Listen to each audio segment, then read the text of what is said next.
Today we're going to be looking at multiplying integers using absolute value.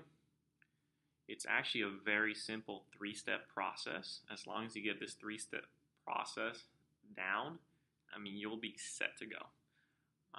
So what if I went ahead and gave you this problem right here?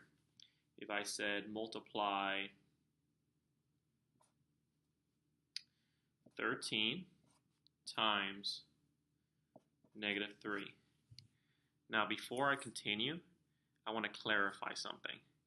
I had some students that were confused with the parentheses, and I just wanted to clarify that 13 times -3 is pretty much the same thing. So 13 times -3 is the same as having them in parentheses. So I just want to kind of get that out of the way.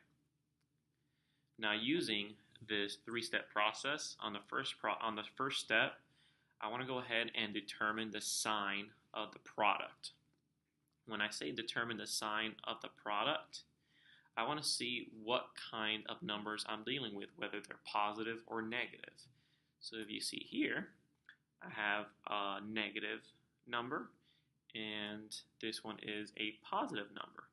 So I'm dealing so I'm multiplying a positive times a negative. Okay, so that's the first step, just to determine what my signs are. Next step, and on step 2, I want to find the absolute value of the numbers and then multiply them. So if I have 13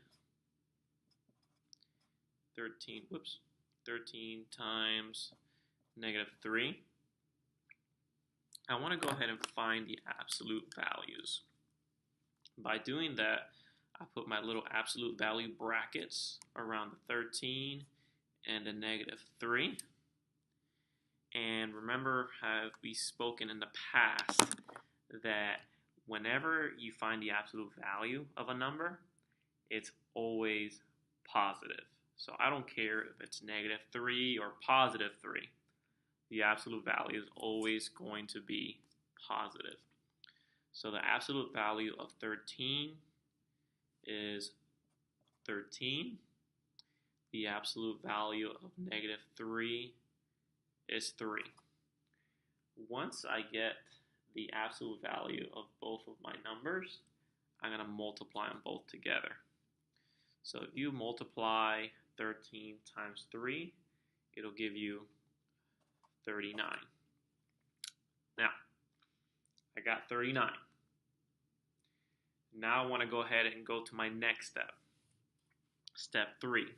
I want to assign the correct sign to the product.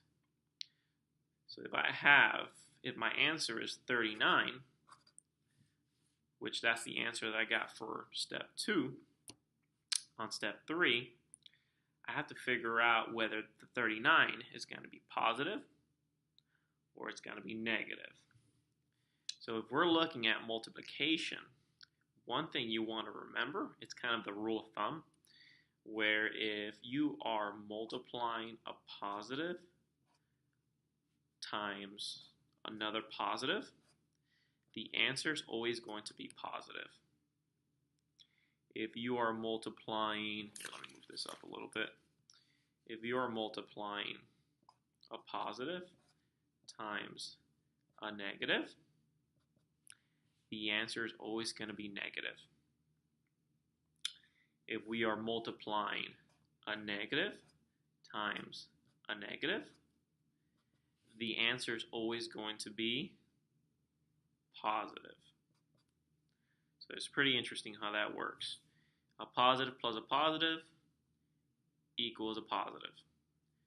A positive times a positive equals a positive.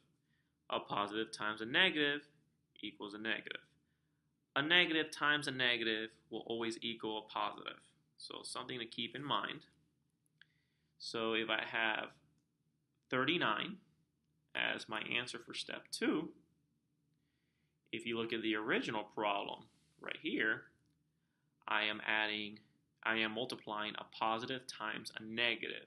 So if I look at my little cheat sheet here, if I'm multiplying a positive times a negative, then my answer will be negative.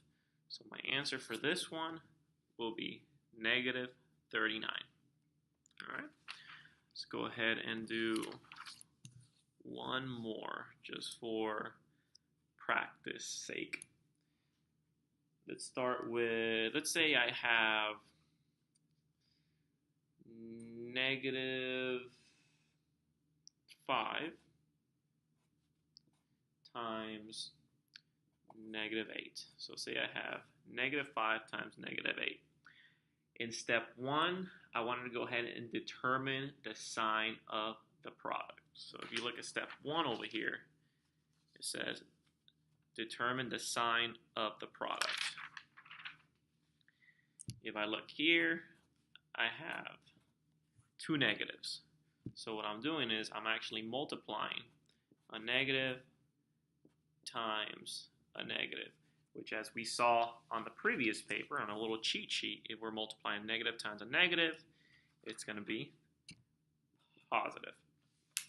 Let's go ahead. So this was step 1. Let's go ahead and do let's go ahead and do step 2. Step 2 states find the absolute values of the numbers and multiply them. So I'm going to go ahead and rewrite negative 5 times negative 8. And I'm going to go ahead and find the absolute value of both. So I'm going to go ahead and set up my absolute value brackets. That way I know that I'm trying to find the absolute value. And you know what? To make it a little neater, I'm going to go ahead and do this. That way it makes it a little neater. Put my little brackets there. So I'm going to go ahead and find the absolute value of negative 5 and negative 8, which is going to be 5 and 8, because we all know that when we take the absolute value of any number, it's always going to be positive. So we already know it's going to be positive, and we're going to multiply those two numbers.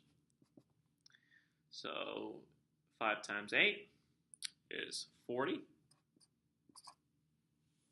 And that we're done with step 2. Now let's go ahead and look at step 3. On step 3,